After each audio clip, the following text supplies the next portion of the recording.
toujours dans les partages d'expériences, je voudrais vous montrer à quel point la vie répond à nos besoins et nous accompagne dans nos projets quand ceux-ci sont justes. C'était il y a une bonne quinzaine d'années, je voulais organiser pour les gens qui viennent dans mes stages, et les autres aussi, un voyage en Israël. Et pour que le voyage ne soit pas trop coûteux, je cherchais à entrer en contact avec un tour opérateur israélien afin de diminuer les personnages, les intervenants et les prises de marge au passage. Je ne savais pas trop comment m'y prendre et je laissais la question en suspens.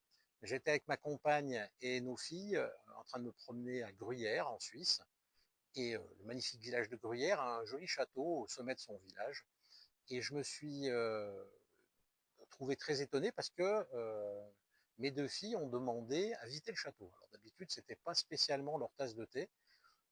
Je me suis dit, tiens, c'est curieux, elles ont cette envie, ben ok, c'est chouette pour une fois qu'elles aient cette curiosité. Donc nous avons pris les billets, nous sommes entrés et commencé la visite du château.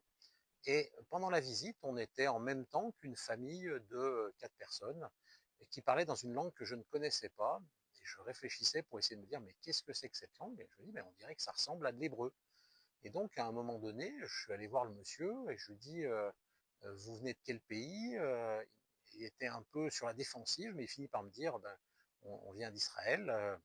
Ben, je lui dis, ben, c'est incroyable. Je dis, parce que j'ai pour projet d'aller en Israël avec un groupe dans peu de temps. Donc, ouais, c'est un signe de la vie, quoi. Il me dit, ah bon, mais vous voulez faire quoi comme itinéraire? Et je lui explique un petit peu l'itinéraire.